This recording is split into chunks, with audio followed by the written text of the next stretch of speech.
नमस्कार, मैं डॉक्टर शशिकला गुप्ता। आज हम स्टार्ट करेंगे BSc part 2 unit first, reversible and irreversible transformation, उत्क्रमणीय एवं अनुत्क्रमणीय रूपांतरण। जब किसी तंत्र की अवस्था में परिवर्तन कुछ निश्चित माध्यमिक अवस्थाओं द्वारा किया जाता है और फिर उस तंत्र को उन्हीं माध्यमिक अवस्थाओं द्वारा वापस मूल अवस्था में लाया जाता है, और यदि इस प्रक्रम में तंत्र के साथ साथ पारिपार्श्विक भी मूल अवस्था में आ जाता है, तो यह रूपांतरण उत्क्रमणीय रूपांतरण और यह प्रक्रम उत्क्रमणीय प्रक्रम कहलाता है। तो यानी हम किसी सिस्टम में जो स्टेट चेंज कर रहे हैं, वो स्टेट चेंज जो है कई सारे इंटरमीडिएट फेसेस से होते हुए जब वो ओरिजिनल स्टेट में आता है सिस्टम, और उस सिस्टम के साथ साथ जब सराउंडिंग भी ओरिजिनल स्टेट में आ जाता है, तो इस तरह की जो ट्रांसफॉर्मेशन है उनको हम रिवर्सिबल ट्रांसफॉर्मेशन कहते हैं, और ये जो प्रोसेस है वो रिवर्सिबल प्रोसेस कहलाते हैं। और यदि ये जो सराउंडिंग है वो ओरिजिनल स्टेट में नहीं आ पाता है, यानी पार्श्विक ये मूल अवस्था में नहीं आता है, तो यह अनुत्क्रमणीय रूपांतरण या इरिवर्सिबल ट्रांसफॉर्मेशन कहलाता है। उत्क्रमणीय रूपांतरण तभी होता है जबकि प्रतिरोधी दाब गैस के दाब से अनंत सूक्ष्म कम या अधिक हो, यानी अप्रतिरोधी दाब यानी ऑपोजिट प्रेशर। और यदि अपोजिंग प्रेशर कम तो प्रसार कार्य कम, और यदि प्रतिरोधी दाब अधिक हो तो संपीड़न कार्य होता है। यानी जब प्रतिरोधी दाब कम होता है तो एक्सपेंशन प्रोसेस होता है, और यदि अपोजिंग प्रेशर ज़्यादा होता है तो उसमें कंप्रेशन प्रोसेस वर्क होता है। तो प्रसार और संपीड़न दोनों में ही तंत्र और पारिपार्श्विक लगभग साम्य की अवस्था में रहते हैं, अर्थात साम्य स्थापित होने में अनंत सूक्ष्म समय लगता है। तो उत्क्रमणीय जो अनुत्क्रमणीय रूपांतरण है उसमें प्रसार और संपीड़न कार्य में तंत्र और पारिपार्श्विक साम्यावस्था में नहीं रहते, और साम्यावस्था में आने के लिए एक निश्चित समय लगता है।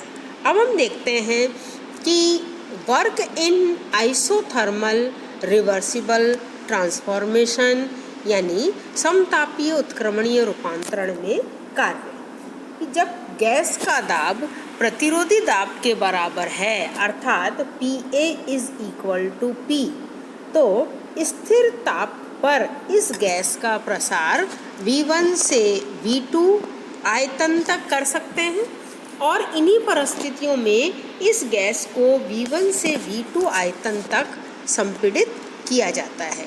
इस संपूर्ण चक्र में किया गया कार्य हम इस तरह से लिखेंगे, W cycle = W expansion plus W compression.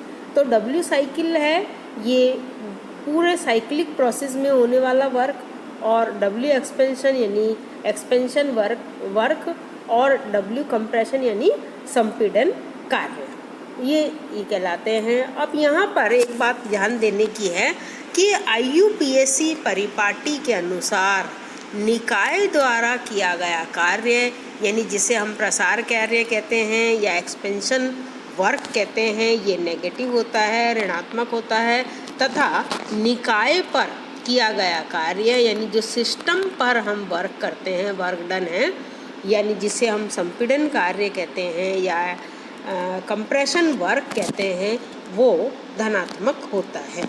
तो W expansion = negative V1 to V2 PdV और W compression = positive V1 to V2 PdV। So W cycle = negative V1 to V2 PdV plus V1 to V2 PdV, ये हो जाएगा।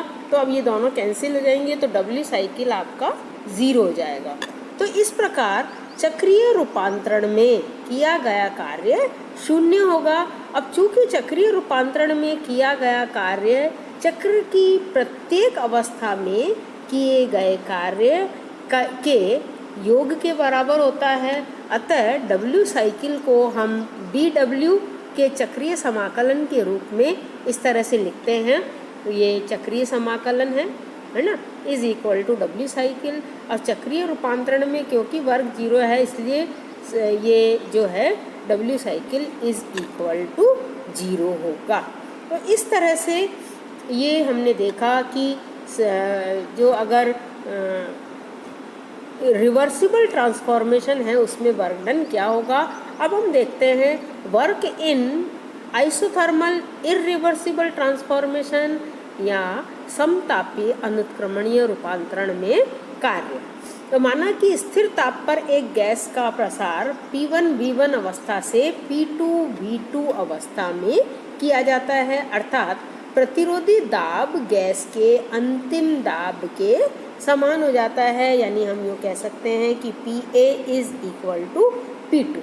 अब इस gas को मूल अवस्था तक संपीड़ित करते हैं और इस अवस्था तक लाने में जो प्रतिरोधी दाब है वो P1 के बराबर हो जाता है, यानी PA is equal to P1। उस स्थिति में इसका जो वर्क ऑफ एक्सपेंशन है वो is equal to minus V1 to V2 P2 dV या is equal to minus P2 V2 minus V1 और W compression is equal to V1 to V2 P1 dV और is equal to P1 V2 minus V1।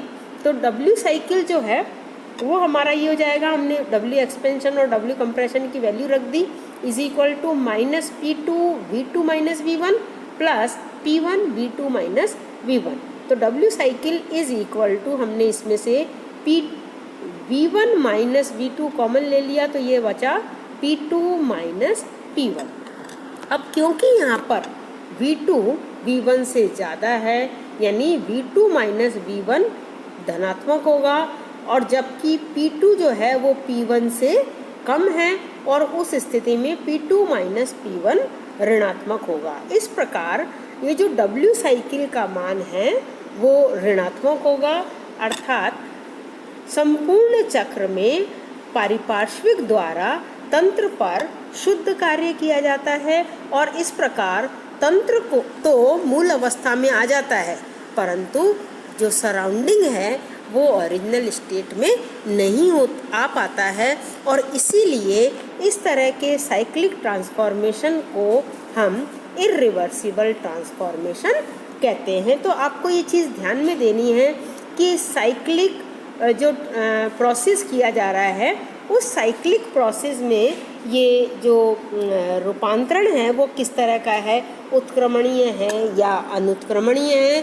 तो हमें main चीज़ ये ध्यान में देने की है कि अगर उत्क्रमणीय रूपांतरण है तो वो जो सिस्टम जो है उस सिस्टम में जो चेंज है वो कई अवस्थाओं से होते हुए जब वो अपनी ओरिजिनल स्टेट में आता है तो उस सिस्टम के साथ साथ सराउंडिंग भी अपनी ओरिजिनल स्टेट में आता है।